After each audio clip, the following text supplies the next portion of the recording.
Shadows hide more than secrets. Sometimes they hide heroes. When officers Bradley and Carter kicked a homeless man in that alley, they thought they were teaching a lesson. Instead, they were awakening a ghost. Elijah Cole didn't speak as his blood stained the pavement, didn't fight as their laughter echoed through the night, didn't run when they threatened worse next time. He simply remembered. A battle-hardened sniper doesn't need a rifle to be dangerous. He needs a reason. Now a 4-star general's phone is ringing, and a system built on corruption is about to meet the man it should have left alone. Some men break under pressure, others wait for the perfect moment to strike. Just before we get back to it, I'd love to know where you're watching from today, and if you're enjoying these stories, make sure you're subscribed, because tomorrow's special episode is one you definitely don't want to miss. The city's neon lights flickered against the darkness, casting long shadows down alleyways where most people feared to tread.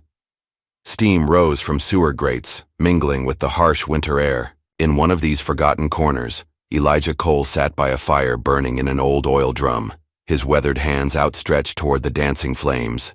His dark skin absorbed the orange glow, highlighting the deep lines etched across his face, a map of hardships endured and battles fought. Despite his ragged appearance, the worn army surplus jacket, frayed jeans, and boots held together with duct tape, there was something undeniably dignified about him. His eyes, sharp and alert, scanned the street with practiced precision, missing nothing. He watched as people hurried past, clutching their belongings tighter whenever they noticed him. Just another invisible man, Elijah muttered to himself, poking the fire with a metal rod. The diner across the street was a stark contrast to Elijah's dim corner. Light spilled from its windows, illuminating 3 police officers as they exited, laughing and adjusting their uniforms. Officer Bradley led the trio, tall and broad-shouldered with close-cropped blonde hair and a permanent smirk. Carter followed, thinner, but with the same predatory glint in his eyes, a shock of red hair visible beneath his cap. And trailing behind them was Mills, younger than the others, his brown hair slightly disheveled, his expression uncertain. "Look at him." Bradley nudged Carter, nodding toward a cluster of homeless people huddled around another barrel fire down the block. "City's going to shit with these bums everywhere." "Tax dollars at work," Carter snickered. "They get the streets, we get the paperwork." Mills said nothing, his gaze drifting toward Elijah, then quickly away when their eyes met. "Hey." Bradley's voice sharpened. "Mills, you with us?" "Yeah," Mills replied, clearing his throat. "Just thinking about that report from earlier." Bradley rolled his eyes. "Always by the book with you. Loosen up, rookie." They continued down the sidewalk, breath fogging in the cold air. Bradley suddenly stopped, nudging Carter and pointing toward a dumpster behind a restaurant where Elijah had wandered, searching for anything salvageable. "Hey, check this out," Bradley grinned, changing direction.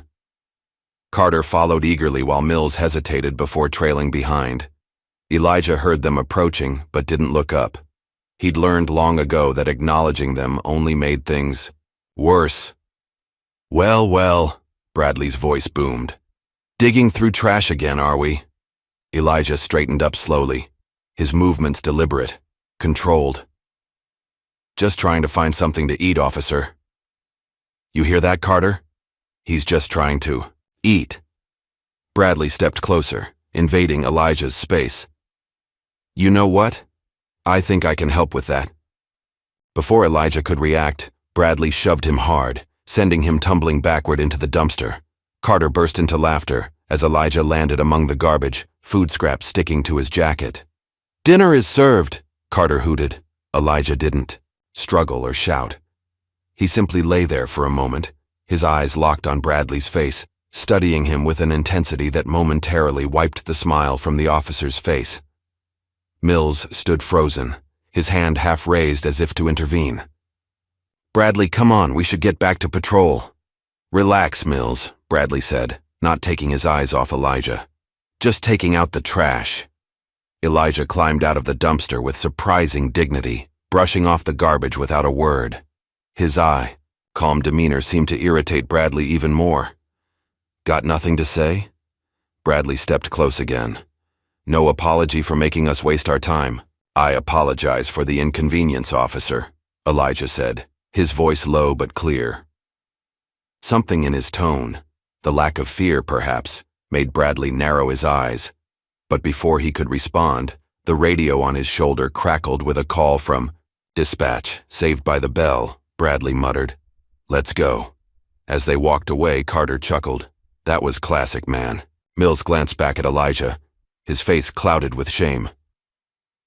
Once the officers were out of sight, an older homeless man named Frank shuffled over to Elijah. His gray beard was matted, and his eyes were watery with age. "Why you never fight back, Elijah?" Frank asked, offering him a half-empty bottle of water. "I've seen you take down guys twice your size when they mess with the younger folks here." Elijah accepted the water, taking a small sip before answering. "Some battles are fought differently."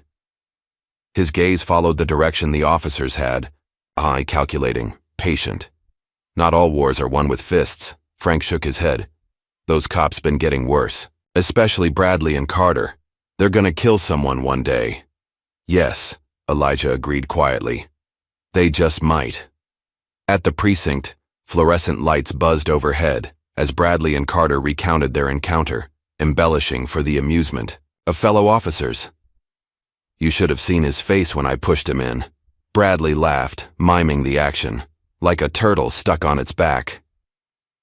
Captain Reynolds, a heavy-set man with thinning gray hair and perpetually bloodshot eyes, chuckled from his office doorway. "You boys having fun out there?" "Just community policing, Cap," Carter grinned. Reynolds nodded appreciatively. "As long as no one's filming, right?" He retreated back into his office without waiting for a response. Mills sat at his desk, filling out paperwork with more focus than necessary. He could feel the weight of complicity settling on his shoulders with each passing day. Back on the streets, as night deepened, Elijah moved methodically through the city. Despite his apparent disadvantage, he observed everything with military precision. He noted which officers patrolled which blocks, their rotation schedules, their blind spots. He watched Bradley meet with a known drug dealer in an alley, accept an envelope, and walk away without making an arrest. Elijah committed it all to memory, patient as a hunter tracking prey. Later that night, Mills sat in his modest apartment, phone pressed to his ear. "Yeah, Mom, I'm eating okay," he said, rubbing his temples. "The job's... it's not exactly what I expected." His mother's voice was gentle. "Remember why you wanted to be an officer, Tommy? Your father would be proud of the good man you are." Mills fell silent, thinking of what his father, a retired cop known for his integrity, would say about what he'd witnessed today. "I hope so, Mom." After hanging up, Mills stared at his reflection in the window. The uniform that once filled him with pride now felt like a costume he was wearing in a play he hadn't signed up for. The next morning, Bradley and Carter spotted Elijah again, sitting on a bench near the park entrance. They approached, Carter kicking Elijah's foot to get his attention. "Still here?" Bradley sneered. "Thought we made it clear yesterday that we don't like seeing your face." Elijah looked up slowly, his expression unchanging. "One day, you're gonna regret this." The simple statement, delivered without emotion, caught Bradley off guard. For a split second, unease flickered across his face before he masked it with a harsh laugh. "Is that a threat?" he demanded, hand hovering near his baton. "Just an observation," Elijah replied calmly. Bradley leaned in close. "Listen carefully, old man. You're nothing, less than nothing, and nothing you ever do will matter to anyone. Remember that." As they walked away, Carter glanced back nervously. "That guy gives me the creeps." "He's just another bum," Bradley insisted, but his step was slightly quicker than before. Rain pelted down on a cluster of tents beneath the overpass, turning the ground to mud. Bradley and Carter strode through the makeshift shelter, kicking at tent poles and shouting orders. "Health inspection," Bradley called out mockingly, ripping open a tent flap to reveal an elderly woman clutching her few possessions. "This doesn't meet code. Gonna have to condemn it." He upended her bag, scattering medication bottles and personal items into the mud. The woman cried out but didn't dare confront him. Carter moved to another tent, dragging out a bearded man in his 50s. "You can't be here," Public property. Please, the man begged. It's raining. I got nowhere else. Should have thought of that before you decided to be homeless, Carter replied, shoving the man down. As they continued their sweep, Mills hung back, ostensibly keeping watch but actually avoiding participation. He noticed a small, weathered photo that had fallen from someone's belongings, a military unit standing proud in desert fatigues. He picked it up, brushed off the mud, and carefully placed it on a nearby crate where its owner might find it. Later, at a diner near the precinct, Carter stabbed at his eggs with frustration. Anderson got promoted to detective. He's been here half the time I have. Bradley sipped his coffee. You want promotions? You gotta earn your way up. And how exactly do I do that? Carter demanded. Reynolds only notices you. Bradley leaned forward. Reynolds notices people who get things done, who understand the game. He lowered his voice. The streets are a gold mine if you know how to work them. Like with Vega? Carter asked, referring to the drug dealer Bradley had met with. Exactly, Bradley nodded. These dealers need protection. We provide it. For a fee. Everybody wins. Mills pretended to focus on his food, but his stomach turned at the conversation. Back at the precinct, Mills received a call about a missing homeless veteran, a man named Johnson, who frequented the area where Elijah stayed. Mills jotted down the details mechanically until the caller mentioned that Johnson had lost a leg in Afghanistan.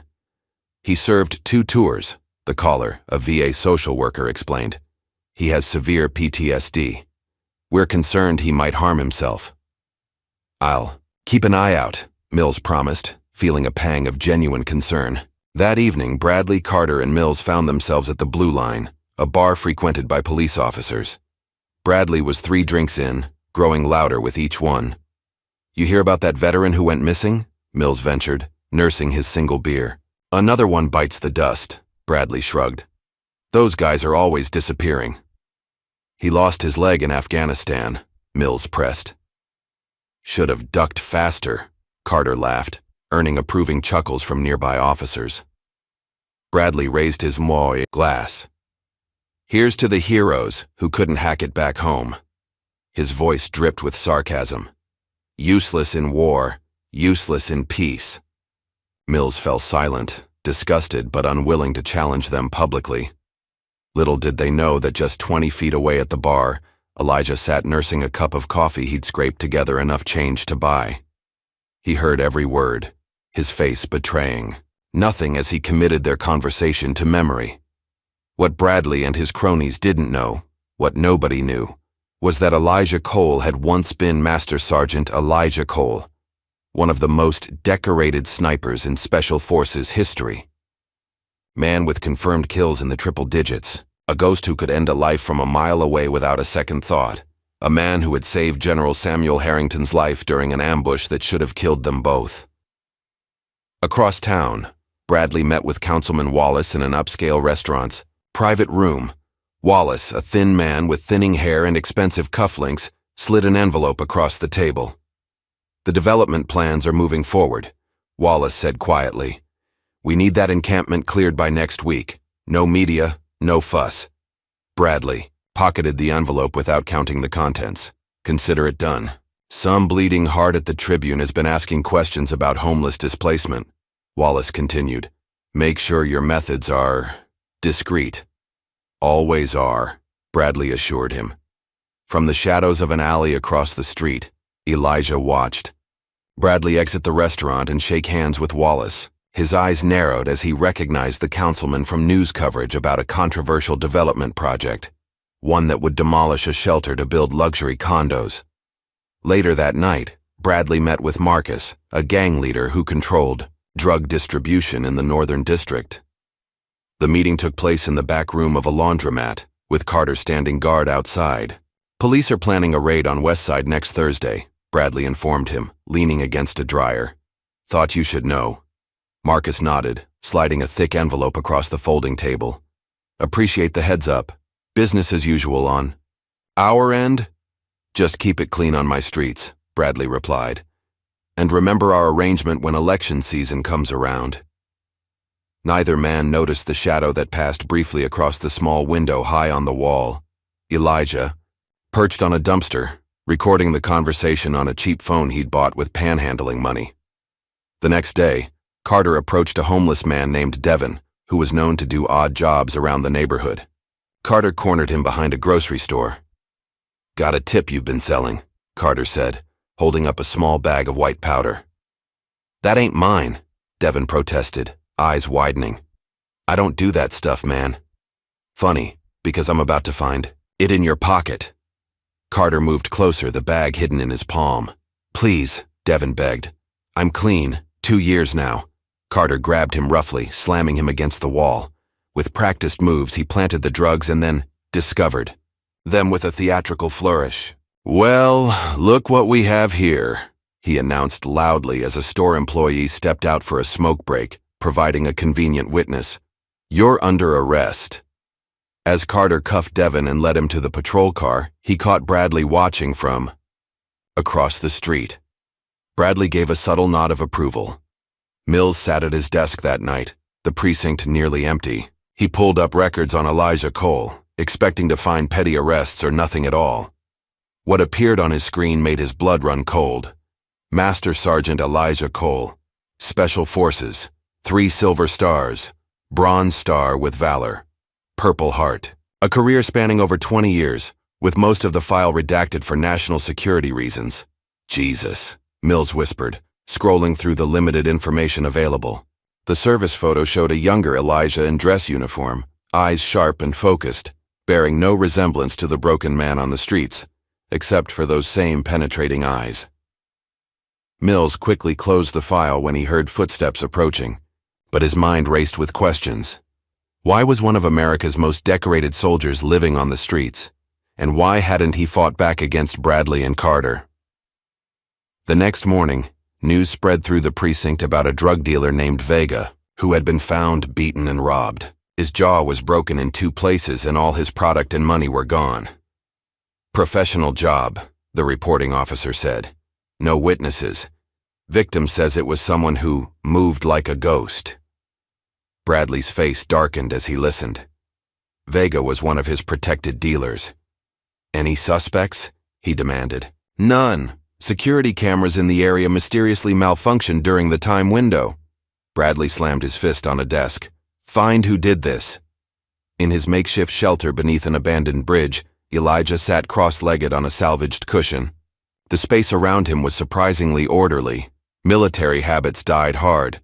He held an old pocket knife, methodically sharpening it against a whetstone as he had done countless times in far-flung corners of the world. Next to him lay the spoils from Vega's operation, several $1,000s in cash and drugs that would never reach the streets. The money was already separated into envelopes addressed to various homeless shelters and veterans organizations. "Time's running out, Bradley," Elijah murmured to himself, testing the knife's edge against his thumb. "Time's running out for all of you." Frank approached cautiously, knowing better than to startle Elijah. "You okay, brother? Heard about what happened to Vega." Elijah didn't look up from his work. "Did you now?" "Streets talk," Frank shrugged. "Heard whoever did it was military trained, real professional-like." "That so?" Elijah replied non-committally. Frank lowered his voice. "Word is, Bradley's furious. He's looking to make someone pay." "Let him look," Elijah said calmly. "Some people don't see what's right in front of them until it's too late." Frank hesitated. "Whatever you're planning, be careful. Bradley has friends in high places." A ghost of a smile crossed Elijah's weathered face. "So do I, Frank. So do I." The next morning dawned clear and cold. Elijah spotted an elderly veteran named Wilson struggling to stand from his makeshift bed in the alley. Wilson's hands shook with the early stages of Parkinson's, making even simple tasks difficult. Elijah approached, offering a steady arm. "Easy. There, soldier. I've got you." Wilson gripped Elijah's arm, his roomy eyes grateful. "Thanks, brother. Legs ain't what they used to be." "Neither are mine," Elijah replied with a rare smile. "But they still get me where I need to go." Neither man noticed the patrol car slowing at the mouth of the alley, or Bradley's eyes narrowing at the scene of compassion playing out before him. "Look at this touching moment," Bradley called out, exiting the vehicle. Carter followed, while Mills remained behind the wheel, watching with apprehension. "Officer," Elijah nodded respectfully, still supporting Wilson. "What's this? A bum's reunion?" Bradley approached, deliberately bumping into Wilson, who nearly lost his balance. "He fought for this country," Elijah said, his voice taking on an edge that hadn't been there before. "And now he's taking up my sidewalk," Bradley countered. He turned to Carter.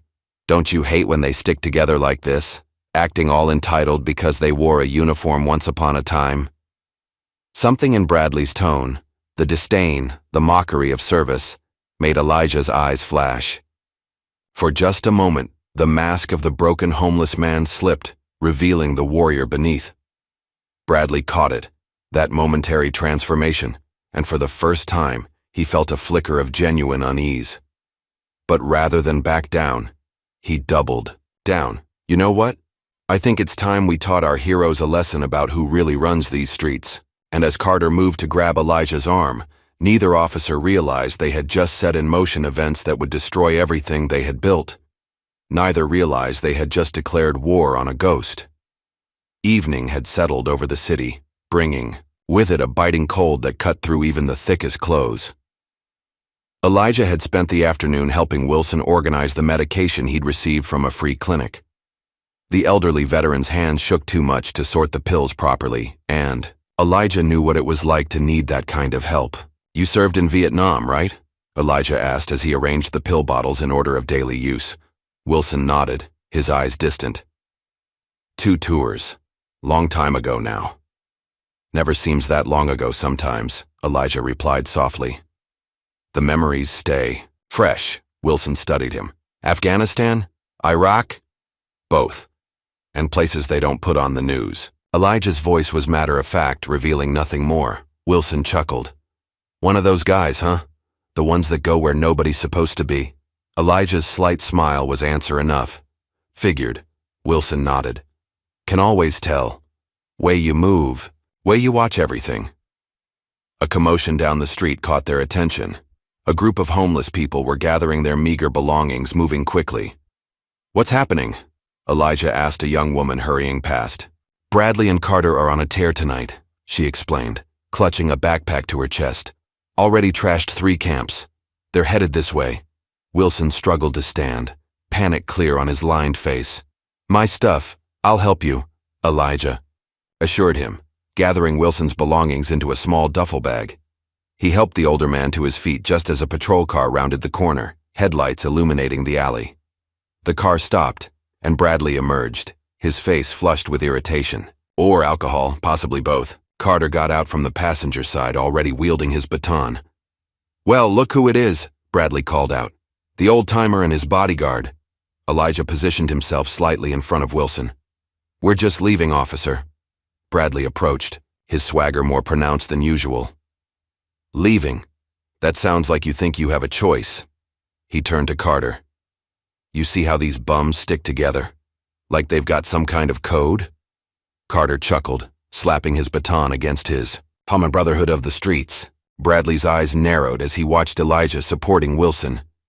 Something about the scene, the protective stance, the dignity in Elijah's bearing, triggered a wave of disgust in him. "You know what I hate most?" Bradley stepped closer. "Weakness, pretending to be strength. We don't want any trouble," Elijah said calmly. "Too late for that." Bradley's hand shot out, shoving Wilson roughly. The older man lost his balance, falling hard to the ground with a cry of pain. Elijah's face changed, just for an instant, as he helped Wilson sit up. Something cold and lethal flashed in his eyes before the mask of submission returned. "He needs a doctor," Elijah said, noting the blood on Wilson's temple where he'd struck the pavement. "What he needs is to get his ass off my streets," Bradley countered. He turned to see that Mills had finally exited the patrol car, watching the scene. With visible discomfort, "Mills, get over here and help educate our homeless heroes." Mills approached hesitantly. "Bradley, he's bleeding. Maybe we should call an ambulance." Bradley rolled his eyes. Always trying to save everybody. He turned back to Elijah. Your friend here got what was coming to him. Just like you're about to. Without warning, Bradley grabbed Elijah by his jacket collar and dragged him deeper into the alley, away from potential witnesses. Carter followed eagerly, while Mills stood frozen, watching Wilson try to crawl toward a wall for support. You think you're better than us? Bradley shoved Elijah against a dumpster. You and your pathetic veteran friend? Elijah said nothing, his eyes locked on Bradley's, measuring him. Nothing to say now? Bradley's first punch caught Elijah in the stomach, doubling him over. No more warnings or tough guy looks? Carter joined in, landing a blow to Elijah's kidney that drove him to his knees. Still, Elijah remained silent, his breathing controlled even as pain radiated through his body. Hold him up, Bradley ordered. Carter grabbed Elijah's arms, yanking him upright as Bradley delivered a series of blows to his face and torso. Blood spurted from Elijah's nose and split lip, staining his already dirty jacket. Mills stood at the mouth of the alley, his hands trembling. This wasn't law enforcement. This was assault, pure and simple. He took half a step forward, then stopped, overcome by cowardice. Do something, Wilson begged from where he sat propped against the wall. Please, they'll kill him. Mills looked away, shame burning through him. Then, without a word, he turned and walked back to the patrol car. He couldn't participate, but he couldn't find the courage to intervene either. In the alley, Bradley paused, breathing heavily from exertion. Elijah hung limply in Carter's grip, blood dripping from his face onto the dirty pavement. But despite the beating, his eyes remained clear and focused, and something in that gaze unnerved Carter. Bradley, Carter whispered. Maybe that's enough. Enough? Bradley laughed. We're just getting started. He leaned in close to Elijah's face. See, I've been watching you.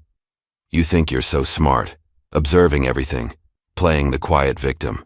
But you're nothing, a nobody.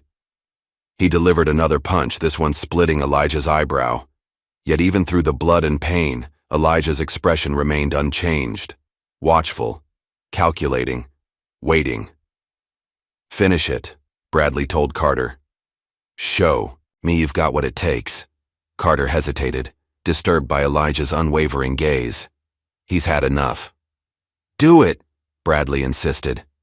Reluctantly, Carter drove his knee into Elijah's ribs, then let him crumple to the ground. Bradley delivered a final kick to Elijah's side before standing back, satisfied with his work. Let that be a lesson, Bradley spat. Step out of line again and next time we won't stop. As they turned to leave, Elijah's voice, though weak, carried clearly in the night air. Officer Bradley. Bradley turned, surprised to hear his name. Blood dripped from Elijah's mouth as he spoke. I know who you are. I know what you've done. And I won't forget. Bradley's face darkened. He stepped back toward Elijah, grabbing a fistful of his jacket. You threatening me? Elijah's smile through bloodied teeth was chilling in its calmness. Just stating facts. Bradley shoved him back down. No one will ever remember you. You'll die in these streets and nobody will even notice you're gone. Elijah chuckled softly, the sound disturbing in context. Bradley stepped back, suddenly eager to be away from those penetrating eyes. Let's go, he muttered to Carter. They walked back to the patrol car where Mills waited, his knuckles white on the steering wheel. Had to teach him a lesson, Bradley explained as they climbed in. Getting too comfortable around here. Mills said nothing, putting the car in drive. In the rearview mirror, he could see Wilson crawling toward Elijah, trying to help him up. Back in the alley, Elijah struggled to his feet, refusing Wilson's attempts to assist him. You need a hospital, Wilson insisted, alarmed by the amount of blood soaking through Elijah's clothes. No hospitals, Elijah replied, testing his ribs with a grimace. Nothing was broken, but the pain was intense. Just help me to the payphone. On 8th. Payphone? What for? Wilson asked, supporting Elijah as they limped toward the street. Time to call in a favor, Elijah answered, his voice hardening. A very old favor. The walk to the payphone took nearly 30 minutes, each step sending waves of pain through Elijah's battered body. Once there, he dug into his pocket for a crumpled calling card he'd kept for years. His fingers, sticky with blood, struggled with the tiny buttons as he dialed a number he'd memorized long ago, followed by a special access code. The line rang 3 times before a clipped voice answered. Department of Defense, Special Access Line, verification required. November, Echo Sierra 793 Alpha 0, Elijah recited, leaning heavily against the phone booth. A pause. Identity confirmed. How may I direct your call, Master Sergeant Cole? General Samuel Harrington, Elijah replied. Tell him it's Echo from Kandahar. Another pause, longer this time. One moment, sir. Wilson watched in amazement as Elijah waited, blood still trickling from his split lip. Finally, a deep voice came, on the line. This is General Harrington. Sam, Elijah said simply. It's Elijah Cole. The silence that followed was heavy with shock. When Harrington finally spoke, his voice was barely above a whisper. Elijah? I thought you were dead. Not yet, Elijah replied, wincing as he shifted his weight. But some local cops are trying their best to change that. What's happened? Where are you? The general's voice sharpened with concern. Remember Kandahar? The night raid that went sideways? How could I forget? Harrington answered solemnly. You saved my life and half the unit. Elijah closed his eyes briefly, steadying himself against another wave of pain. I saved your life once. Now I need you to return the favor. Anything, Harrington responded without hesitation. Just tell me what you need. Elijah detailed his situation, the corrupt officers, the beatings, the extortion racket, his voice growing stronger with each word. As he spoke, Wilson watched, his posture change, the homeless man falling away to reveal the soldier beneath. I'll handle it personally, Harrington promised when Elijah finished. Where can I reach you? Elijah gave him a number for a prepaid phone he'd hidden in his shelter, along with the address of an abandoned building where he sometimes stayed. Hang tight, Elijah, Harrington said. This is now a matter of national security. As Elijah hung up the phone, Wilson stared at him with new understanding. Who the hell are you really? Elijah wiped blood from his face with his sleeve. Just a soldier who's been hiding long enough. Across town, Bradley and Carter had stopped at the Blue Line bar to celebrate their productive evening. Mills had declined to join them, claiming a headache. To keeping the streets clean, Bradley toasted, raising his whiskey.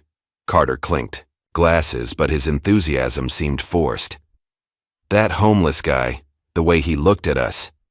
Didn't that seem weird to you? Bradley snorted. Don't tell me you're scared of some bum.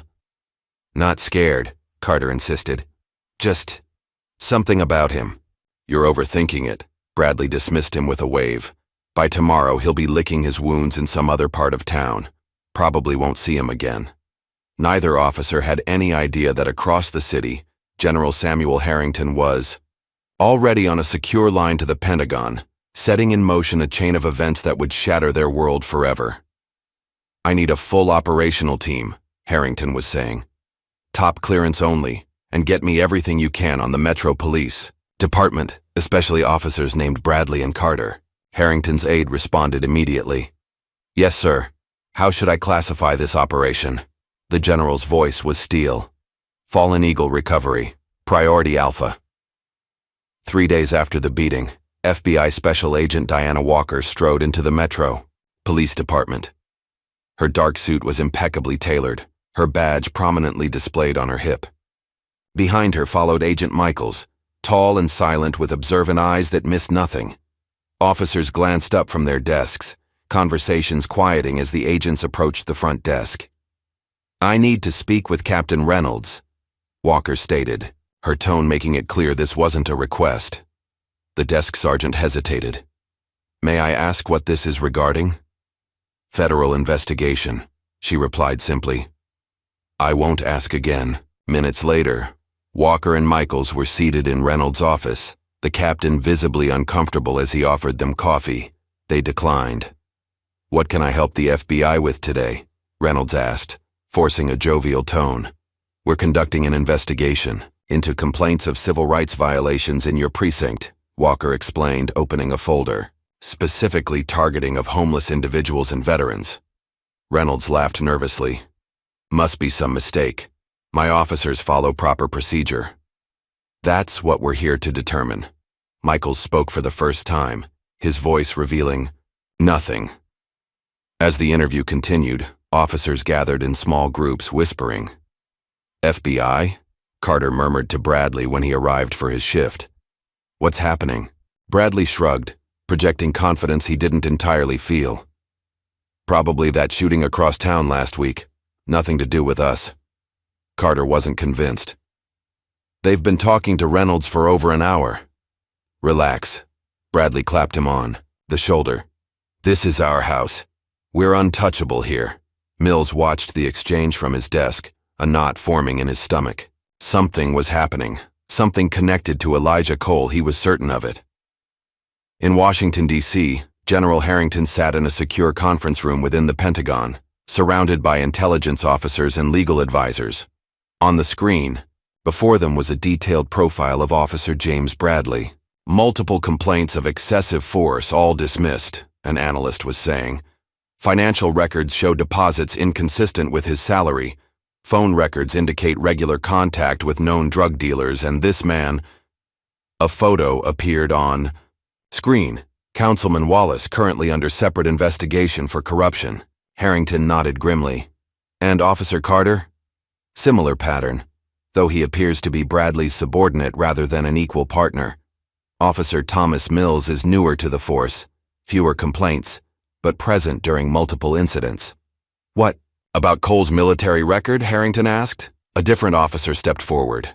"Master Sergeant Elijah Cole, 3 Silver Stars, Bronze Star with Valor, one of our most decorated snipers.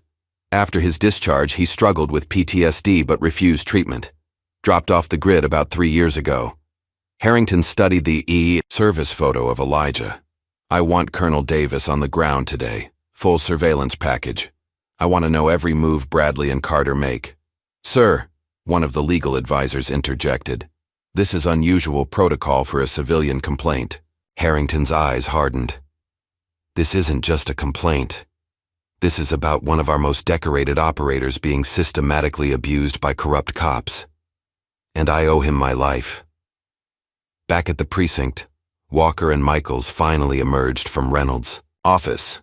The captain followed, his face flushed with anger or embarrassment.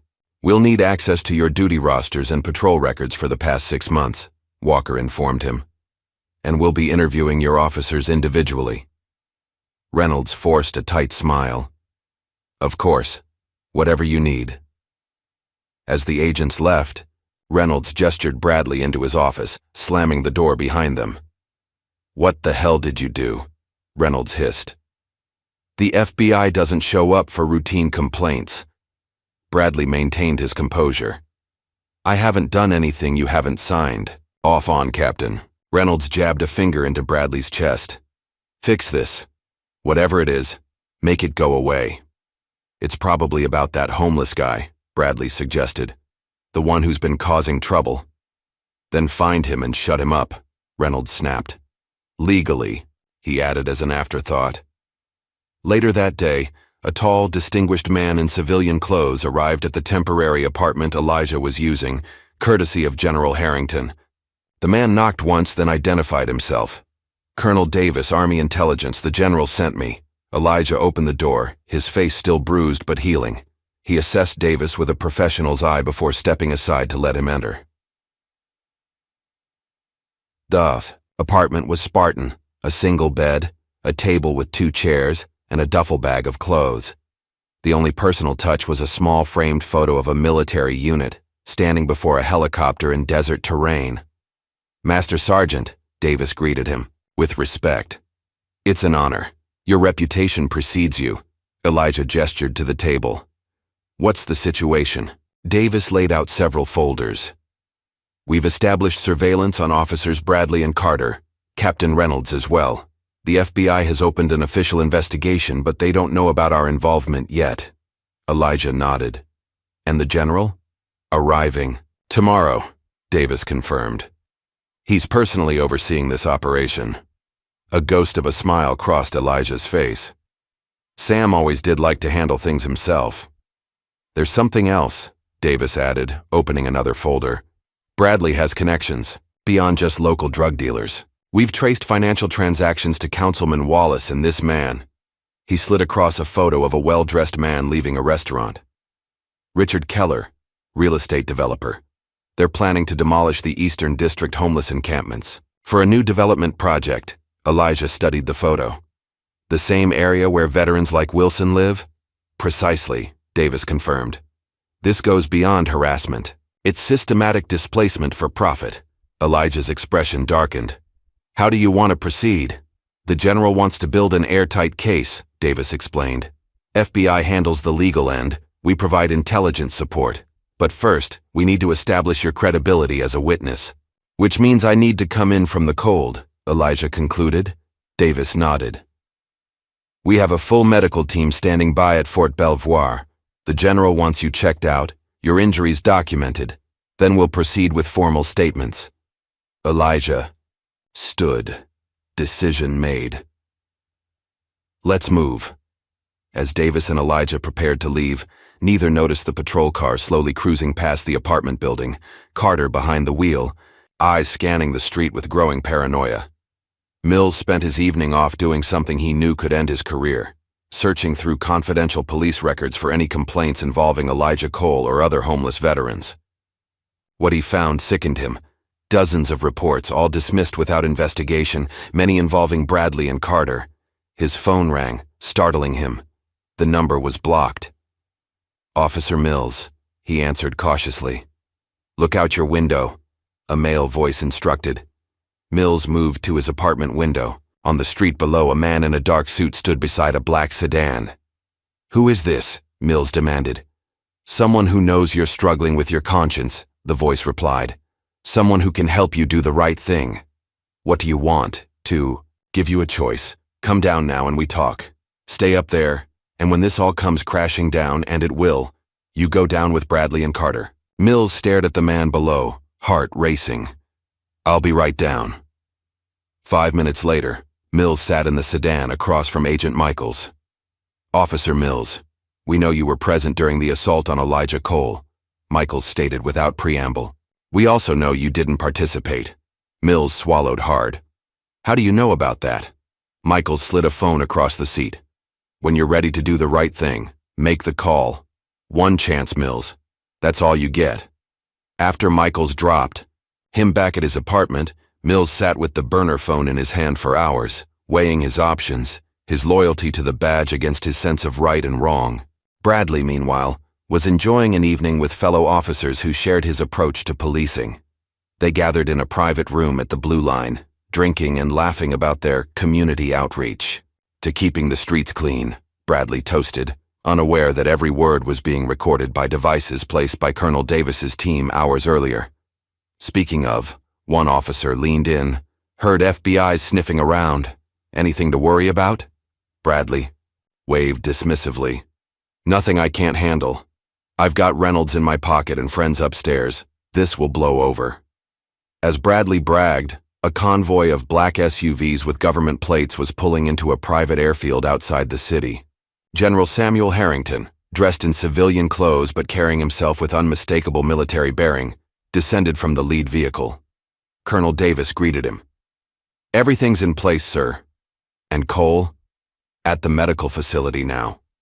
Doctor reports 3 broken ribs, facial lacerations, kidney contusion, all documented. Harrington's jaw tightened. And our targets? Bradley's at a bar with his crew. Carter's at home. Reynolds is still at the precinct, trying to manage the FBI situation. Good, Harrington nodded. Time to make the call. That night, Bradley finally returned to his apartment, slightly drunk and fully confident that whatever storm was brewing would miss him entirely. He kicked off his shoes and poured himself another drink when his phone rang. Yeah, he answered. Officer, James Bradley? A deep, authoritative voice inquired. Who's asking? Bradley responded, irritated. My name is General Samuel Harrington, United States Army. I'm calling about your recent interaction with Master Sergeant Elijah Cole. Bradley froze, glass halfway to his lips. Who? The homeless man you and Officer Carter assaulted 3 nights ago, Harrington continued, his voice deceptively calm. The man whose military service record includes 3 Silver Stars and classified operations that saved countless American lives. Look, I don't know what you're... Harrington cut him off. Save it. As of 20 minutes ago, the Department of Justice has opened a formal investigation into you, Officer Carter, and Captain Reynolds for civil rights violations, abuse of power, and corruption. Bradley struggled to maintain his composure. This is ridiculous. You can't... I just did. Harrington interrupted again. You see, Officer Bradley, when you decided to beat a decorated Special Forces veteran, you didn't just commit assault. You attacked one of mine, and I protect my people. Bradley's hand had begun to shake, spilling whiskey onto his pants. This is some kind of mistake. The only mistake was yours, Harrington stated coldly. You just made the biggest mistake of your life. The line went dead, leaving Bradley staring at his phone in disbelief. For the first time in years, real fear crept into his heart as he realized he might not be as untouchable as he'd believed. Frantically, he dialed Carter. "We've got a problem," he said when Carter answered. "A big one." Across town, Elijah sat in a comfortable hospital room at Fort Belvoir, his injuries properly treated, wearing clean clothes provided by the military. For the first time in years, he allowed himself to remember who he had been before the trauma and disillusionment had driven him to the streets. A knock at the door preceded General Harrington's entrance. The 2 men regarded each other silently before Harrington extended his hand. "It's been a long time, Master Sergeant." Elijah stood, shaking the offered hand. "Too long, sir." "I made the call," Harrington informed him. "Bradley knows we're coming for him." A cold smile touched Elijah's lips. "Good.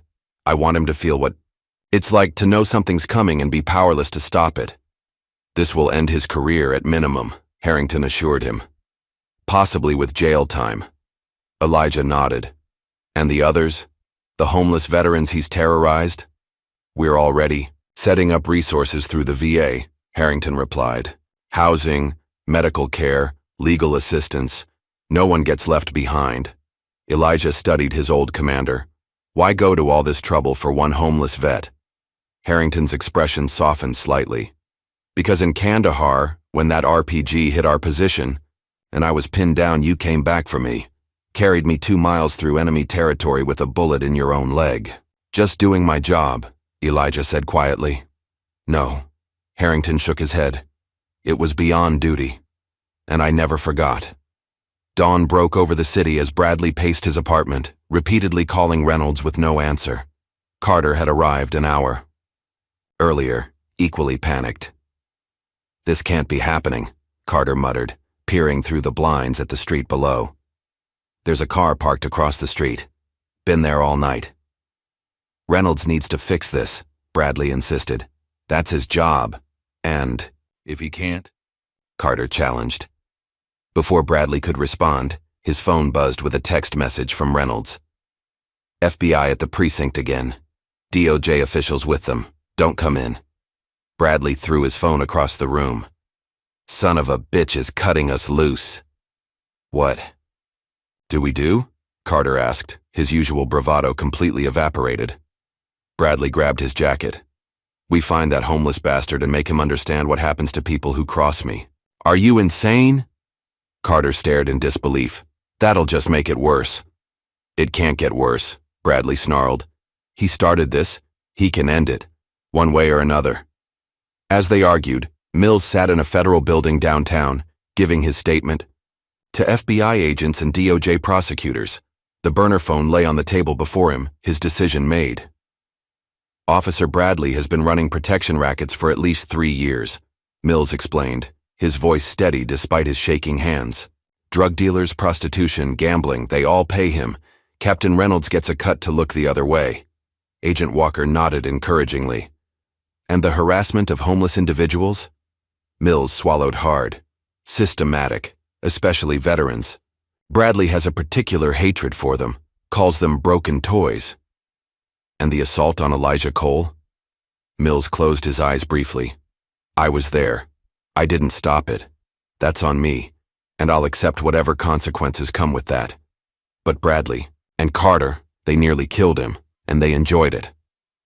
Outside the federal building, a convoy assembled. FBI tactical teams in full gear checked weapons while Harrington conferred with senior agents. Bradley and Carter are the primary targets, Harrington explained. Reynolds is secondary but equally important. Agent Walker approached. Mills has given us everything. Dates, locations, names, it's more than enough for warrants. Harrington nodded. Execute as planned. Remember, these are cops. They're armed and dangerous. What about Cole? Walker asked. Will he testify? He'll do what needs to be done, Harrington assured her.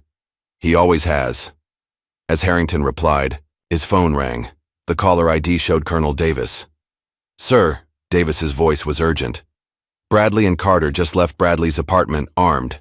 They're heading toward the Eastern District homeless encampment. Harrington's expression darkened. They're looking for Elijah. Redirect all units now.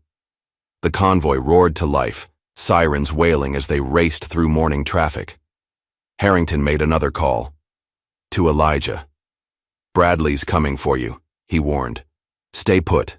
We're on our way. But Elijah's response was calm, almost expectant. No, General. Let him come. Elijah, don't do anything stupid, Harrington urged. We've got this handled legally. Some battles need to be fought face to face, Elijah replied before hanging. Up at the Eastern encampment, homeless veterans were gathering their belongings, warned by Wilson that trouble was coming. Many had already disappeared into the city, but Wilson refused to leave. He stood up for us, Wilson told the others. I'm not running. Bradley's unmarked car screeched to a halt at the edge of the encampment. He and Carter emerged, weapons drawn, but concealed under their jackets. Where is he? Bradley demanded of a woman folding a tattered blanket. Where's Cole? The woman backed away, terrified. Wilson stepped forward, placing himself between Bradley and the others. He's not here, Wilson stated, his voice surprisingly steady for a man facing armed aggressors. Bradley raised his gun, pointing it directly at Wilson's chest. Last chance, old man. Where is he? Behind you. Elijah's voice rang out. Bradley. And Carter spun to find Elijah standing 20 feet away, his posture straight, his eyes clear. No longer the defeated homeless man they had beaten. This was Master Sergeant Cole, combat veteran, a man who had faced far worse threats than two corrupt cops. You, Bradley snarled. You think you can ruin me? Call in your military buddies to fight your battles? No, Elijah replied calmly. I just needed time to set the stage. Carter's gun wavered between Elijah and the distant sound of approaching sirens. Bradley, we need to go now. Not until I finish this, Bradley insisted, advancing on Elijah. You think you're so special with your medals and your general friends? You're still nothing. A broken, useless, drop your weapon. The command came from Mills, who appeared from behind a tent, his service weapon aimed squarely at Bradley. Bradley's eyes widened in shock. Mills, what the hell are you doing? The right thing, Mills answered, his stance firm despite his evident fear. For once, Carter panicked, raising his gun toward Mills. Put it down, Mills. You're making a mistake. The only mistake was following you two, Mills replied, not lowering his weapon. It's over. The standoff held for 3 excruciating seconds before Bradley made his choice. With a roar of rage, he swung his gun toward Elijah. What happened next seemed to unfold in slow motion. Before Bradley could fire, Elijah moved with the fluid precision of a trained operator. His hand shot out, gripping Bradley's wrist and twisting brutally. The gun clattered to the ground as Bradley howled in pain. Carter froze, unsure where to aim as police and FBI vehicles screeched into the encampment from all directions. In one smooth motion, Elijah swept Bradley's legs from under him, driving him face first into the dirt and pinning, his arm behind his back with practiced efficiency. You were right about one thing, Elijah said quietly as Bradley struggled beneath him. Some people are forgotten, but I was never one of them. FBI agents swarmed the scene, weapons drawn. Agent Walker approached, taking in the tableau with professional calm. "Master Sergeant Cole," she nodded respectfully. "I believe you've apprehended our suspect." Elijah stood, stepping back as agents handcuffed Bradley. "He's all yours." Carter surrendered without resistance, shock evident on his face as he was led away. Mills holstered his weapon, looking simultaneously relieved and terrified. "General," Harrington arrived moments later, surveying the scene with satisfaction. "Well done, Elijah." Elijah watched as Bradley and Carter were placed in separate vehicles. "It's not finished yet." "No," Harrington agreed, "but it's a good start." As the vehicles pulled away, Elijah turned to the gathered homeless veterans who had witnessed everything. Many stared at him with new understanding, seeing for the first time the warrior who had lived among them.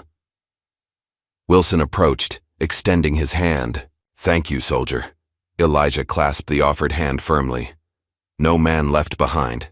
That's the promise we made." Harrington stepped forward. "And it's a promise we intend to keep, for all of you." For the first time in years, Elijah Cole smiled. Not the guarded smile of a man hiding his strength, but the genuine expression of someone who had finally found his way home from a very long war. Days after the confrontation at the homeless encampment, the precinct hummed with nervous energy. Officers spoke in hushed tones, exchanging rumors about Bradley and Carter's arrests. The story had been briefly mentioned in the local news, but the full details remained under wraps as the federal investigation expanded. Bradley sat in an interrogation room at the federal building downtown, his normally confident demeanor cracking under pressure. His attorney, a sharp-dressed man named Lawrence Wilson, whispered urgently in his ear. "They've got testimonies from multiple homeless veterans, evidence of your financial transactions, and Officer Mills as a cooperating witness," Wilson explained. "The situation is problematic." "Problematic?" Bradley hissed. "I'm looking at federal charges because some homeless vet called in a favor. This is a setup." Wilson sighed. "The homeless vet was Master Sergeant Elijah Cole. 3 Silver Stars, countless classified operations. The Pentagon considers him a national asset." "I don't care if he's Captain America," Bradley snapped. "He was just another bum when I—" He stopped abruptly, realizing his near admission. "When you what?" Wilson pressed. "Beat him within an inch of his life? Because that's what the medical report says and there are witnesses." Bradley's face flushed with anger. "Get me out of here. Call whoever you need to call." "I've tried," Wilson admitted. "Your usual connections aren't answering. That call from General Harrington changed everything." The mention of Harrington's name sent a cold wave of unease through Bradley. The general's voice still echoed in his mind. "You just made the biggest mistake of your life." Down the hall, Carter sat in a separate room, visibly shaken. Unlike Bradley, he had no expensive lawyer, just a public defender who looked overwhelmed by the case. "The prosecutor is offering a deal," the defender explained. "Testimony against Officer Bradley and Captain Reynolds in exchange for reduced charges." Carter ran a trembling hand through his hair. "If I talk, Bradley will destroy me. If you don't talk, the federal charges will destroy you anyway," the defender countered. 20 years minimum. With cooperation, maybe 5. Before Carter could respond, the door opened. Agent Walker entered, placing a folder on the table. "Officer Carter," she began. "We've been monitoring the precinct communications. Captain Reynolds has already begun distancing himself from you and Bradley. He's planning to claim he had no knowledge of your activities." Carter's face hardened. "That lying bastard. He took a cut of everything." Walker nodded to the defender. "The deal expires in 1 hour. After that, we proceed with full charges against all parties." As the federal case built, Captain Reynolds sat in his office, desperately calling political contacts. Each call ended the same way. Polite excuses followed by quick goodbyes. No one wanted to be associated with what was quickly becoming a major corruption scandal. His intercom buzzed. "Captain, there's someone here to see you." "Who is it?" Reynolds barked. "He says his name is Colonel Davis, sir." "Military intelligence." Reynolds froze. "Military intelligence? Here?" Send him in, he managed, quickly straightening his desk. Colonel Davis entered, his civilian clothes doing nothing to hide his military bearing. He carried a slim briefcase and wore an expression of professional detachment. Captain Reynolds. Davis greeted him. I'm here to discuss the coal situation. Reynolds forced a smile. Of course. Please sit down. This is all a terrible misunderstanding. Officers Bradley and Carter were acting outside department protocols. Davis placed his briefcase on the desk and removed a single document. This is a military intelligence surveillance transcript from 3 weeks ago. You, Bradley, and Councilman Wallace discussing the removal of homeless veterans from the development zone. The blood drained from Reynolds' face. That's taken out of context. We have 17 similar transcripts, Davis continued calmly, along with records of deposits to your offshore account. Interesting banking choice for a police captain. Reynolds slumped in his chair. What do you want? Cooperation, Davis replied simply. General Harrington wants every corrupt officer in this precinct identified and removed. You're going to help us do that. Across town, Elijah sat in General Harrington's temporary command center, a suite of rooms at a high-security government building. His physical wounds were healing, the bruises fading to yellowish smudges on his dark skin. He studied the evidence. Wall where photos of Bradley, Carter, Reynolds, and various associates were connected with red string, mapping out the corruption network. They've been operating like this for years, Elijah observed. Why now? Why is the Pentagon getting involved in a local police corruption case? Harrington placed a hand on Elijah's shoulder. Because you called. But also because this isn't just about corrupt cops anymore. The development project involving Councilman Wallace has defense implications. Elijah raised an eyebrow. What kind of implications? The land they're trying to clear of homeless veterans. It sits adjacent to a classified communications facility. Wallace's development partner has concerning foreign connections. So this is national security now, Elijah concluded. It always was, Harrington confirmed. You just gave us the thread to pull. In the evening, a military drone circled high above the city, its advanced cameras tracking specific targets. Carter, released on bail, noticed the aircraft's distinctive silhouette as he hurried home, pulling his collar higher against imagined observers. He'd made his deal with the prosecutors. In 48 hours, he would provide formal testimony against Bradley and Reynolds. Until then, he needed to keep his head down and stay alive. Carter's phone rang.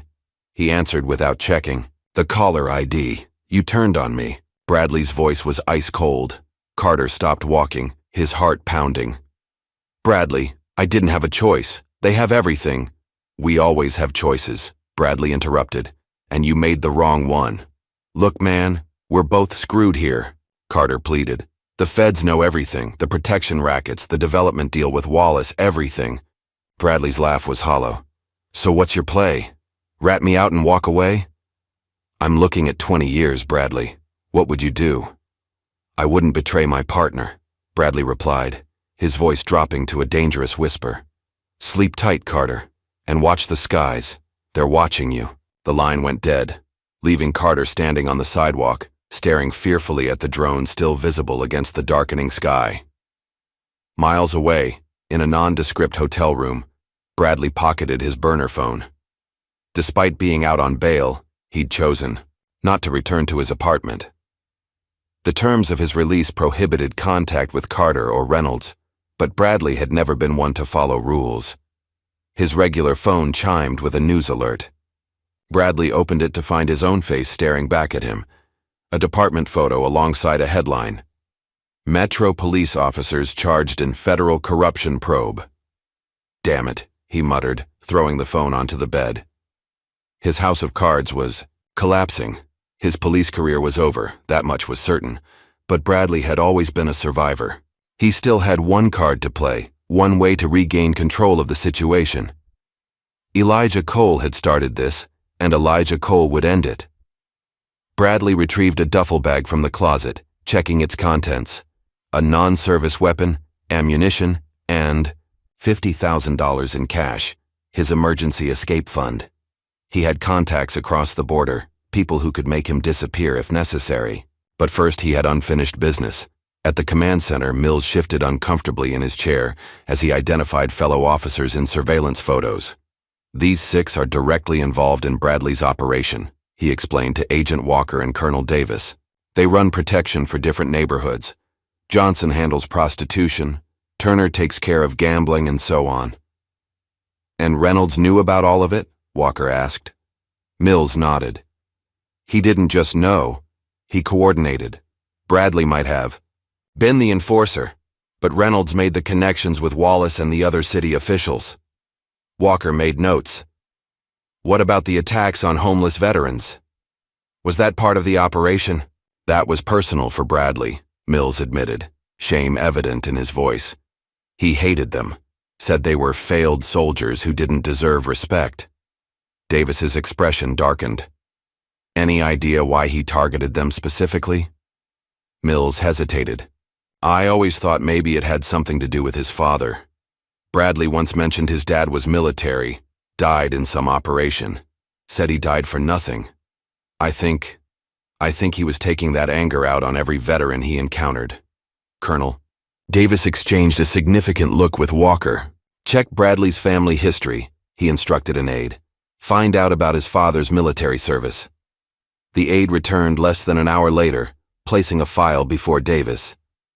"Sir, Bradley's father was Staff Sergeant William Bradley, killed in action in a classified operation in Afghanistan under General Harrington's command." Davis closed his eyes briefly. "Get the general. Now." General Harrington arrived minutes later, his face grave as he reviewed the file. "Operation Black Echo," he murmured. "I remember it. Staff Sergeant Bradley was point man. He stepped on an IED. And now his son has been systematically terrorizing veterans," Davis noted, "including Elijah Cole, who served under your command." Harrington's expression hardened. "This isn't coincidence." "Sir," an intelligence analyst interrupted, "we've lost track of Bradley. He hasn't returned to his registered address and his phone is now offline." "Find him," Harrington ordered, "and get additional security on Cole immediately. Bradley's not done." Night fell on the city. At a homeless veterans shelter where Elijah had insisted on spending time despite Harrington's security concerns, Wilson and several other veterans gathered for a simple meal. The shelter, underfunded but clean, provided a safe space that many hadn't experienced in years. "Still can't believe you were some kind of super soldier," Wilson remarked, passing Elijah a cup of coffee. "All this time you never said a word." "Wasn't relevant," Elijah shrugged. "Out here we're all just trying to survive another day." Wilson gestured to the other veterans. "Thanks to you, we might do more than just survive now. The lawyers that General sent over are helping Jackson get his benefits restored. First time in years anyone's given a damn about us." Elijah nodded, surveying the room. Though still wary by nature, he felt a sense of purpose he'd been missing since leaving the service. The younger veterans particularly looked to him now, seeking guidance from someone who understood their struggles. His phone vibrated, the secure device Harrington had provided.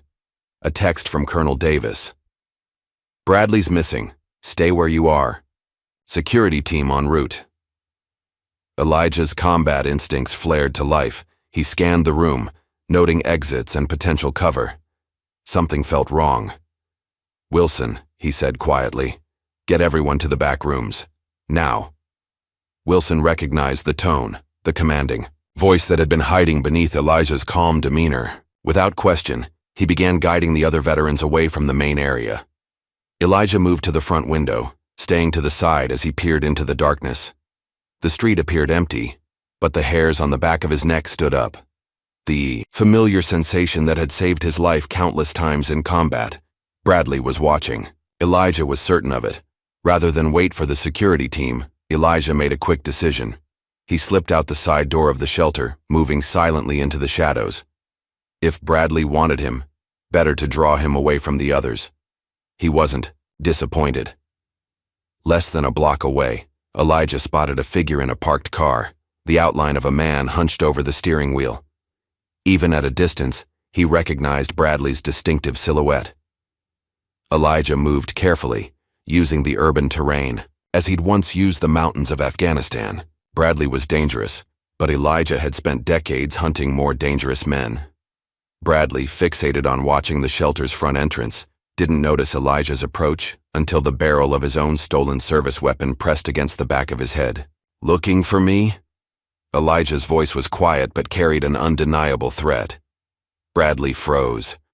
"How did you—" "You're not the first man to hunt me," Elijah cut him off. "Get out, slowly." Bradley complied, raising his hands. "You're making a mistake. I just wanted to talk. With a loaded gun?" Elijah nodded toward the weapon visible on Bradley's passenger seat. "That's not how conversations usually start." Bradley's face twisted with rage. "You destroyed everything I built. Years of work, gone because some broken-down vet couldn't take a beating." "This isn't about the beating," Elijah countered. "This is about justice for every veteran you terrorized. Every homeless person you abused because you thought no one was watching. My father died for this country," Bradley snarled. "Followed orders from men like your precious General Harrington. And what did it get him? A flag-draped coffin and a son who grew up without a father." Understanding dawned on Elijah. "So you punish other veterans for your loss? Men and women who served alongside your father? They came back. He didn't." Bradley's voice cracked slightly. "They failed where he died. Why do they deserve peace when he's lying in Arlington?" Before Elijah could respond, headlights illuminated the street as several vehicles converged on their position. Military, police, and FBI agents emerged, weapons drawn. "Federal agents, hands where we can see them," Agent Walker's voice carried through the night. Bradley's eyes darted between Elijah and the approaching agents. In that moment of calculation, Elijah saw what was coming next. Bradley was a cornered animal now, and cornered animals were unpredictable. "Don't," Elijah warned, recognizing the shift in Bradley's stance. Too late. Bradley lunged, not for the gun but for Elijah himself, tackled him with desperate strength. Both men went down hard on the pavement. "I'm not going to prison," Bradley hissed, fingers clawing for Elijah's throat. Elijah blocked the attempt easily, his combat training taking over. With a swift, practiced movement, he reversed their positions, pinning Bradley to the ground with a forearm across his throat. "It's over," Elijah told him, as the agents surrounded them. "It was over the moment you chose to abuse your power." Next morning, military transport touched down at the city's private airfield. The door opened to reveal General Harrington in full dress uniform, medals and insignia gleaming in the morning sun. Unlike his previous arrival in civilian clothes, this was an official, visible statement. "General," Colonel Davis greeted him, "we've secured Bradley. He's being held at the Federal Building." Harrington nodded crisply. "And Cole?" "At the command center. He's fine. Bradley didn't get a chance to harm him." "Good." Harrington strode toward the waiting vehicle. "Status report on Reynolds and Carter?" "Carter's cooperating fully. Reynolds tried to run last night but was intercepted at the bus station. Councilman Wallace is being questioned now." The general's face remained impassive, but satisfaction gleamed in his eyes. "And the press?" "They've been given the basics," Davis confirmed. "You're scheduled for a formal statement at 1400 hours. At the Federal Building, Bradley sat in interrogation, his lawyer increasingly agitated beside him. "This isn't just assault anymore," Wilson explained. "Attempted murder of a federal witness, conspiracy, corruption. They're piling on charges. That could put you away for life." Bradley stared at the wall, unresponsive. "Are you listening to me?" Wilson demanded. "Your best option is to cooperate.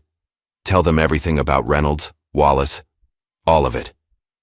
"So I can be like Carter?" Bradley finally spoke, his voice dripping with contempt. "No, they've taken everything else. They don't get my dignity, too." The door opened, and Agent Walker entered accompanied by a federal prosecutor. "Officer Bradley," Walker began. "It's just Bradley now," he interrupted bitterly. "My badge is gone, remember?" Walker placed a file on the table. "We found your father's military records. Staff Sergeant William Bradley, KIA in Afghanistan, 2005. Bradley flinched visibly at the mention of his father. "He served with honor," Walker continued. 3 tours, Bronze Star recipient. Don't talk about my father, Bradley warned. I wonder what he would think of how you've treated his brothers and sisters in arms, Walker pressed. The veterans you've harassed and beaten. The oath you've betrayed. You know nothing about him. Bradley slammed his fist on the table. I know he saved 4 members of his unit before stepping on that IED. Walker replied calmly. Posthumous Silver Star. A hero. Bradley's composure cracked. Years of bottled rage and grief spilled through. A hero who left his family with nothing but a folded flag, while his commanding officer went on to become a general. Is that what this is about? Walker asked. Punishing Harrington by proxy? Hurting veterans because you couldn't hurt him? Bradley said nothing, but his silence was answer enough. Walker slid a document across the table. Full confession, names, dates, amounts. Every corrupt officer in your network. Sign it, and we'll make sure your father's sacrifice is acknowledged in your sentencing. Across town, Carter sat pale-faced as he detailed years of misconduct to federal prosecutors, names, dates, payoff amounts, everything spilled out in a desperate attempt to save himself. Bradley started small, he explained. Protection for local dealers, taking a cut of their profits. Then it expanded. Reynolds brought in Wallace and the developers. And the targeting of homeless veterans? The prosecutor prompted. Carter swallowed. Hard. Bradley hated them. Said they were a stain on his father's memory. I just went along with it. I wanted the promotion. His statement continued for hours, each revelation more damning than the last. The corruption network extended beyond the precinct, reaching into City Hall and local businesses. A systematic campaign of harassment against the homeless, particularly veterans, all concealed behind badges. At the command center, Elijah watched the interrogation videos with Harrington. Neither man spoke until Carter's session ended. He didn't mention it, Elijah noted, but Bradley was building toward something bigger. Harrington raised an eyebrow. How so? The development project with Wallace wasn't just about luxury condos, Elijah explained. I heard Bradley talking with some of his crew about using the construction to move product, drugs coming in with building materials, distribution through the construction crews. Harrington made a note. We'll add it to the investigation. Elijah studied the general's face. Bradley blames you for his father's death. I know, Harrington replied quietly. I authorized that mission. William Bradley was one of my best sergeants. Does that change how you feel about this case? Harrington met Elijah's gaze steadily. It explains Bradley's actions. It doesn't excuse them. Later that afternoon, Captain Reynolds sat across from his own attorney, desperation evident in his every movement. They have everything, the lawyer explained. Bradley's talking, Carter's talking. The only question now is what kind of deal we can make. Reynolds buried his face in his hands. This can't be happening. I'm 3 years from retirement. Retirement is off the table, the lawyer stated bluntly. We're talking about minimizing prison time now. The door opened, and Colonel Davis entered with a federal prosecutor. Reynolds straightened, a last vestige of authority in his bearing. Captain, Davis acknowledged him coldly. Your options have narrowed considerably. Bradley has provided sworn testimony about your role in the corruption network. Reynolds scoffed. Bradley's trying to save himself. Perhaps, Davis conceded. But we have audio recordings, financial records, and witness testimonies that corroborate his claims. Your offshore accounts were particularly sloppy. The blood drained from Reynolds's face. I want immunity. The prosecutor laughed. That ship has sailed. The best we can offer is reduced charges in exchange for testimony against Councilman Wallace and the other city officials involved. Reynolds' resistance crumbled. What do you want to know? As Reynolds began his confession, Councilman Wallace was facing his own reckoning. FBI agents had raided his office that morning, emerging with boxes of documents and electronic devices. News cameras captured his ashen face as he was escorted to a waiting vehicle, his carefully crafted public image shattering in real time. By evening, the story had exploded across national news networks. Police corruption ring exposed. the headlines proclaimed. Decorated veteran uncovers systemic abuse. Elijah's military photo appeared alongside stories of his heroism and the brutal treatment he'd endured. At the veterans' shelter, the residents gathered around a television, watching in awe as their story, their daily reality, became a national conversation. "That's him," Wilson pointed at the screen where Elijah's service photo was displayed. "That's our guy." A younger veteran shook his head in disbelief. "All this time, we had no idea who he really was." "He knew who he was," Wilson corrected gently. "He just wasn't ready for anyone else to know." At the federal building's press room, General Harrington stood before a forest of microphones, his presence commanding absolute attention. "The United States military has a sacred covenant with those who serve," he began. "When that covenant is broken, when those who served this nation with honor are subjected to abuse and discrimination, it becomes a matter of national concern." Reporters shouted questions, but Harrington continued uninterrupted. "Master Sergeant, Elijah Cole is one of our nation's most decorated combat veterans. The treatment he received at the hands of corrupt officers is not just a crime, it's an affront to every man and woman who has worn the uniform." In a secure room watching the broadcast, Elijah shifted uncomfortably at the praise. He'd never sought recognition, especially not like this. The press conference continued as Harrington outlined the charges against Bradley, Carter, Reynolds, and the expanding circle of corrupt officials. The general stopped short of revealing the national security implications, but made it clear that the Pentagon's involvement was not merely about one veteran's mistreatment. "This case has exposed a cancer within local law enforcement," Harrington declared. "A cancer we intend to remove completely."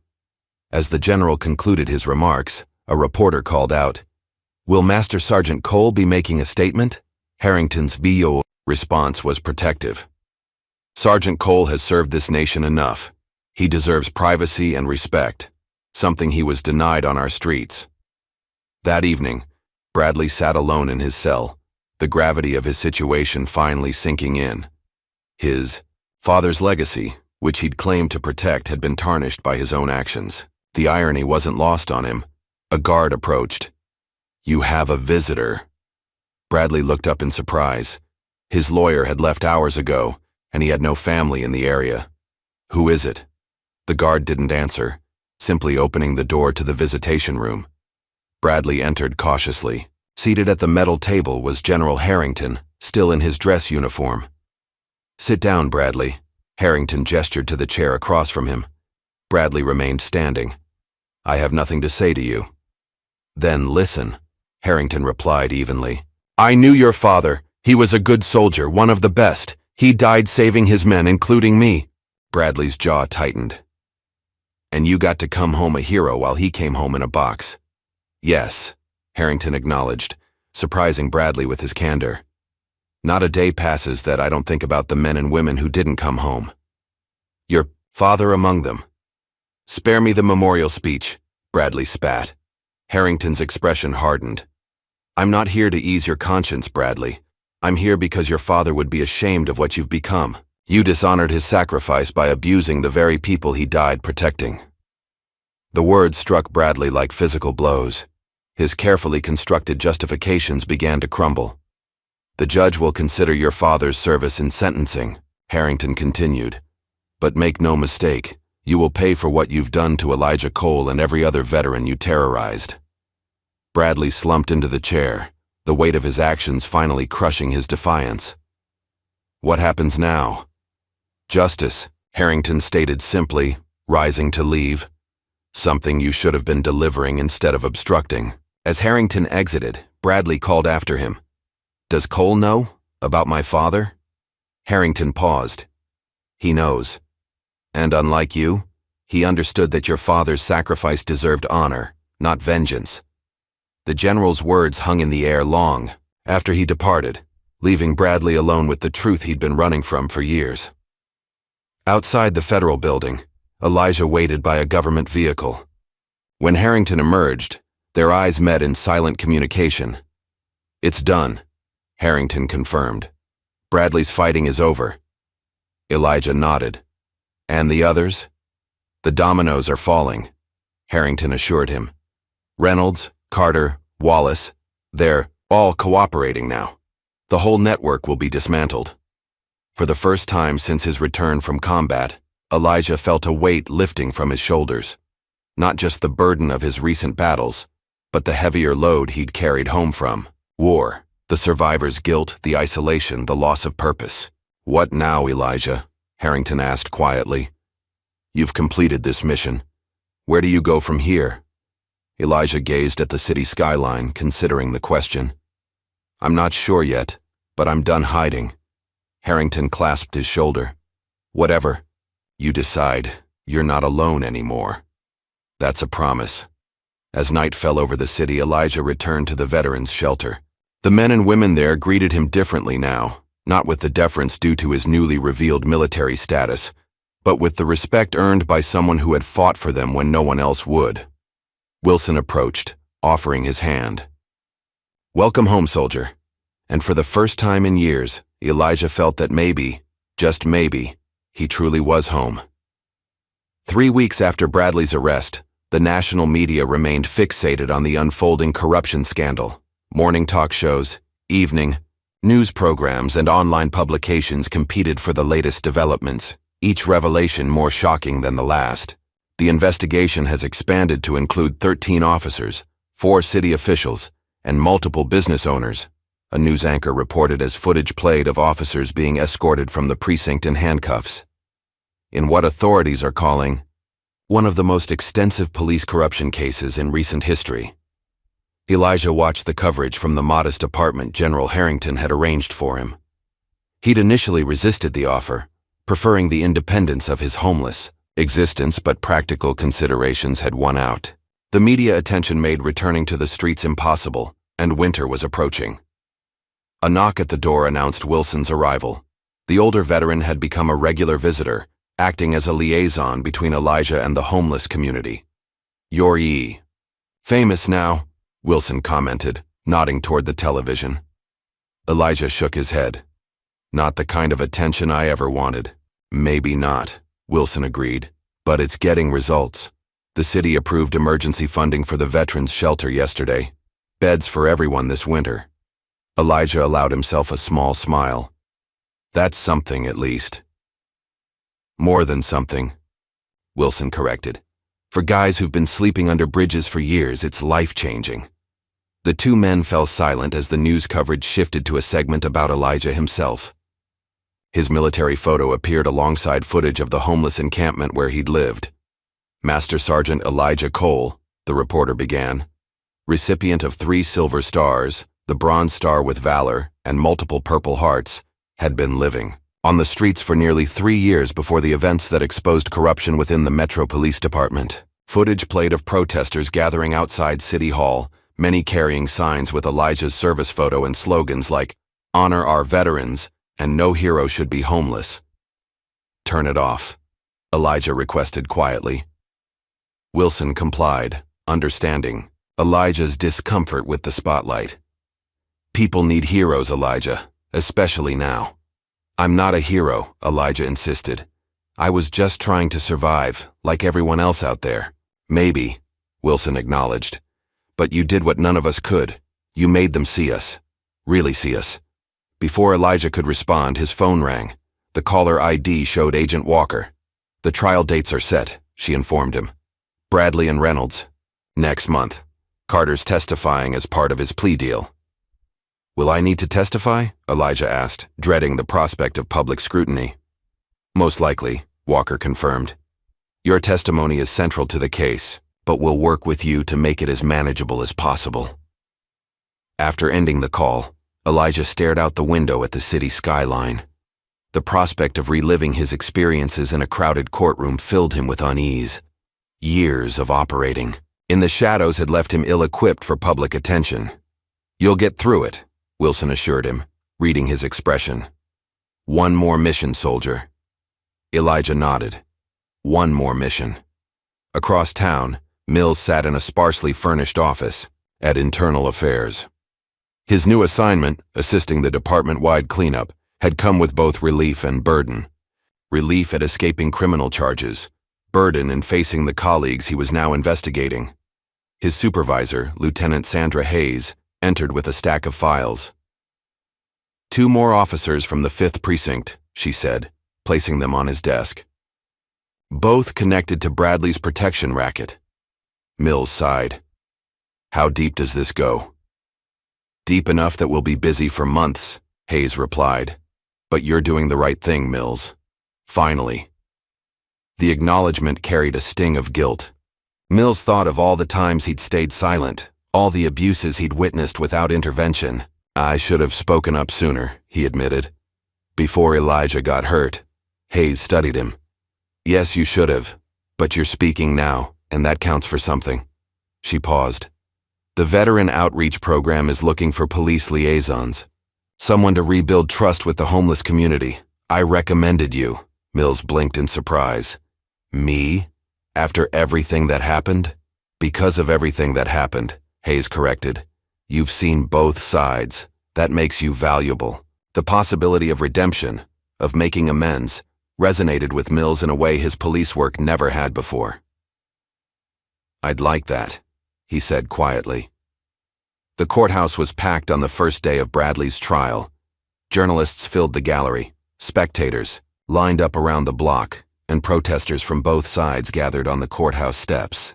Bradley entered in an orange jumpsuit, his formerly confident stride reduced to a defeated shuffle. His eyes briefly met Elijah's across the courtroom, a fleeting moment of recognition before both men looked away. The prosecution's opening statement painted a damning picture. Years of systematic abuse, corruption reaching into the highest levels of local government, and a particular cruelty reserved for the city's most vulnerable residents. Officer Bradley didn't just abuse his power, the prosecutor concluded. He weaponized it against those least able to defend themselves, our city's homeless, many of whom served this country with honor. The defense argued that Bradley was merely a product of the system, that the real corruption existed at higher levels. It was a weak argument, contradicted by mountains of evidence and testimony. During a recess, Elijah stepped outside for air, accompanied by a U.S. Marshal assigned to protect him. The media descended immediately, shouting questions and thrusting microphones toward him. "Master Sergeant Cole, how does it feel to see Officer Bradley on trial? Are you still living on the streets? Will you be returning to military service?" Elijah raised a hand, and to his surprise, the reporters fell silent. "I'm not here for revenge," he stated simply. "I'm here for justice, not just for myself, but for every veteran who's been forgotten, mistreated, or ignored. That's all I have to say." His brief statement made headlines within the hour. Carter's testimony proved devastating to Bradley's defense. He detailed years of abuse, extortion, and violence, painting Bradley as the architect of the corruption network. "It was Bradley's idea to target the homeless camps," Carter explained, unable to meet Elijah's gaze. "He said they were easy targets. No one would believe them over police officers." Reynolds's testimony followed a similar pattern, each man trying to minimize his own culpability by emphasizing Bradley's role. The strategy failed. The evidence implicated them all. But it was Elijah's testimony that captured the nation's attention. He spoke quietly, with measured dignity, describing not only his own mistreatment but the systematic abuse of the entire homeless community. "It wasn't just beatings," he explained. "It was the daily harassment, the destruction of what little property people had, the constant message that our lives didn't matter." "And why didn't you fight back?" the prosecutor asked. "Given your military training?" Elijah considered the question. "Because I was fighting a different battle then, trying to find my way back from war, and because I knew violence wouldn't solve anything. These men had the system on their side." "What changed?" the prosecutor pressed. "They crossed a line," Elijah replied simply. "Not just with me, but with people who couldn't defend themselves. Someone had to stand up." The jury deliberated for less than 6 hours before returning their verdict, guilty on all counts. Bradley showed no emotion as the verdict was read, his face a mask of resignation. Reynolds collapsed into his chair, head in his hands. Outside the courthouse, General Harrington addressed the waiting media. "Today's verdict sends a clear message. No one is above the law, and the mistreatment of our veterans will not be tolerated. The sentencing came 3 weeks later. Bradley received life imprisonment for multiple federal charges, including civil rights violations, racketeering, and attempted murder. Reynolds got 20 years. Carter, thanks to his cooperation, received 8 years with possibility of parole after 5. As Bradley was led away, he paused near Elijah. "I still don't understand," he said quietly. "Why did you endure it for so long? Why not use that training of yours to end it sooner?" Elijah met his gaze steadily. "Because I've seen enough violence to last several lifetimes. I was hoping you'd stop on your own." Bradley had no response as the marshals led him away. In the aftermath of the trial, public attention focused increasingly on the plight of homeless veterans. Donations poured into local shelters, volunteers emerged from every part of the city, and politicians scrambled to support veterans' initiatives.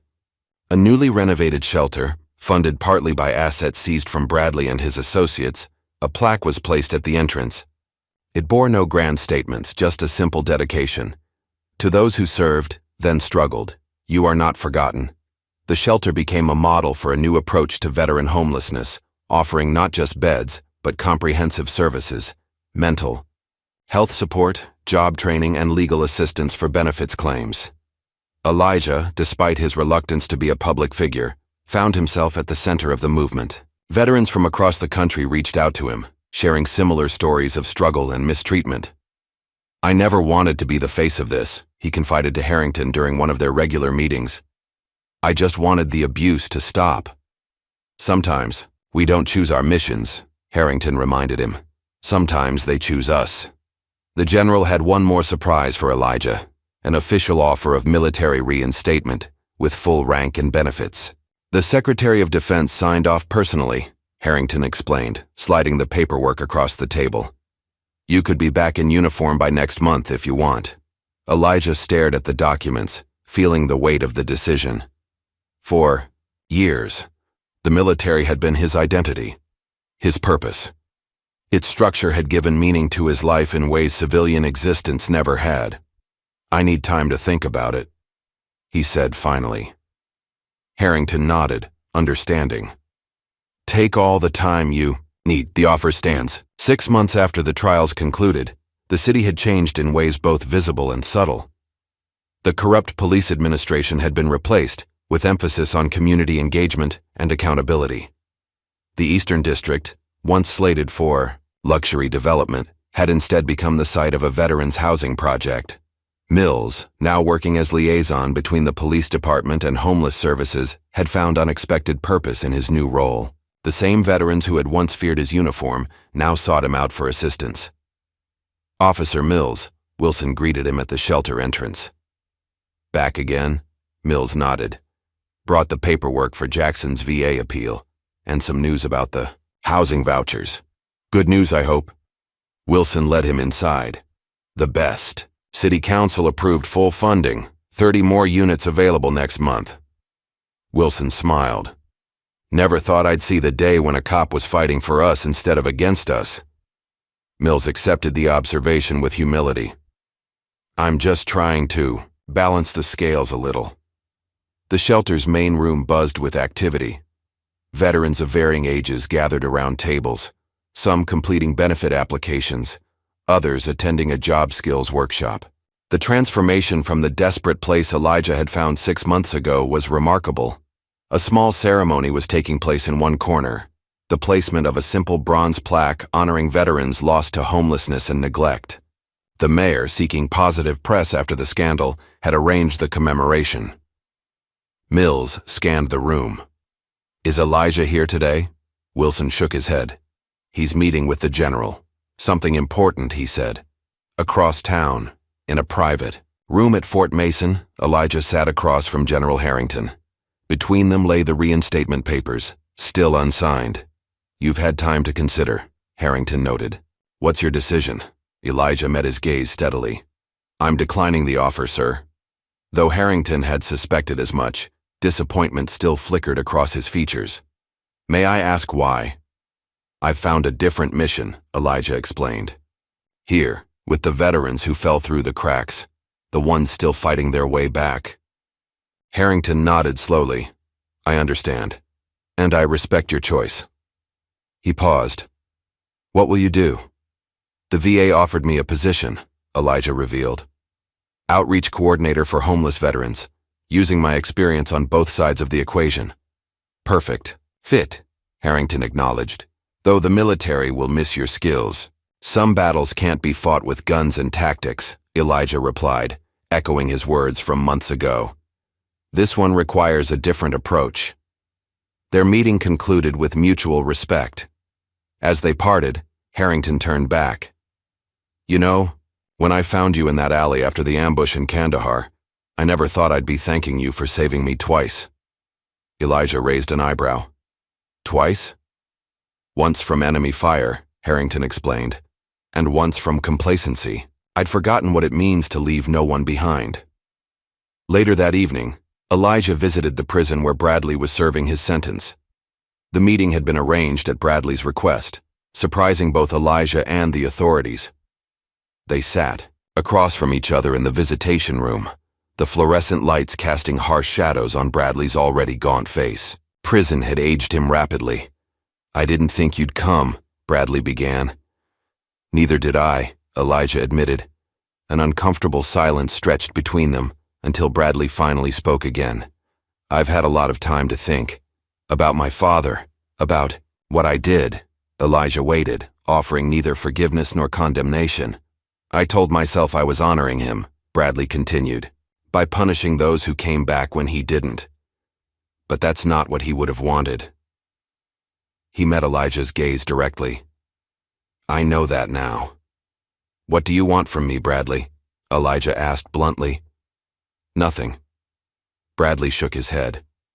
I just wanted you to know that I understand now. What I did was unforgivable. I don't expect forgiveness, but I needed to say it.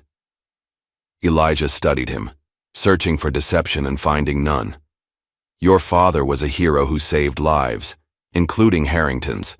The best way to honor him would have been to protect people, not terrorize them. I know, Bradley acknowledged, the simple admission revealing more genuine remorse than any lengthy apology. As Elijah rose to leave, Bradley asked, The veterans at the shelter, are they getting help now? Yes, Elijah confirmed. Things are changing. A ghost of relief crossed Bradley's face. Good. That's good. Carter received a similar visit, though his reaction was markedly different.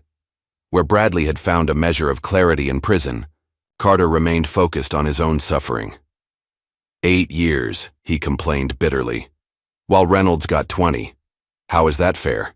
I was just following orders. The same excuse used by every man who ever committed atrocities, Elijah observed. Quietly, Carter had no response. Mills's transformation proved more genuine. On a crisp autumn morning, he led a training session for new police recruits, focusing on interactions with homeless individuals. The badge doesn't make you superior, he emphasized. It makes you responsible. Remember that every person you encounter has a story, has value. The recruits, fresh-faced and earnest, took notes. Among them was a young woman whose brother had served in Afghanistan, part of a new wave of officers drawn to the force in the wake of the reforms. At the veterans' shelter, a new project was underway. Under Elijah's guidance, former homeless veterans were being trained as peer counselors, using their lived experience to help others navigate the system. You've been there, Elijah explained, to the participants. You know the challenges in ways no bureaucrat ever could. That makes you invaluable. Wilson, now employed as the shelter's intake coordinator, watched with approval. From the streets to helping others in 6 months. Not bad, Master Sergeant. Just Elijah now, he corrected gently. The military was another life. The city's homeless. Population remained substantial, but the atmosphere had changed. Where once there had been resignation and fear, now there was cautious hope. Outreach teams, including police officers like Mills, regularly visited encampments with resources rather than threats. One afternoon, Elijah returned to the spot where his confrontation with Bradley had begun, the alley where he'd been beaten, nearly to death. The place held no power over him now, just another urban corner transformed by context and time.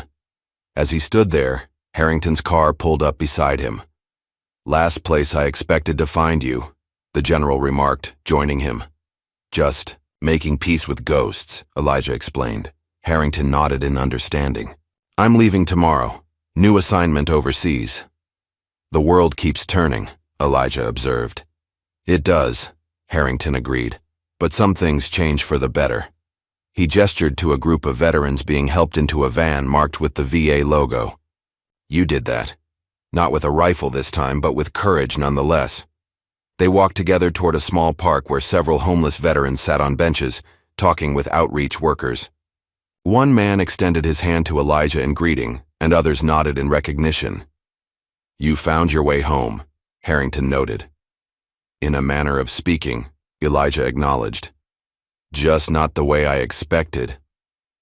As sunset painted the sky in fiery hues, Elijah returned to the barrel fire where his story had begun. The scene was remarkably similar. The flickering flames, the gathering darkness, the marginalized people seeking warmth and community. Yet everything had changed. The fear was gone from their eyes, replaced by determination. A younger veteran approached an older man struggling with his belongings, offering assistance just as Elijah had once helped Wilson. Elijah watched the interaction with quiet satisfaction, seeing his own actions reflected and multiplied. The cycle of compassion continuing without him, the true measure of lasting change.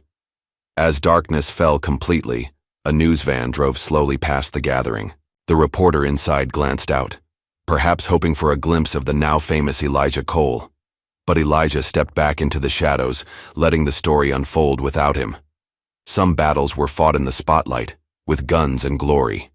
Others were fought in quiet moments of dignity and compassion, far from cameras and acclaim. Elijah had fought both kinds now, and he knew which victory mattered more. Elijah watched the younger veteran help the older man to shelter, his voice barely audible as he murmured, "Some battles are fought differently. Ever wonder how many heroes walk among us, invisible in plain sight?" Remember Elijah Cole's journey. Not all battles are fought with weapons, and the most important victories often happen in silence. If this story moved you, please like, subscribe, and share for more powerful narratives that challenge us to see beyond appearances.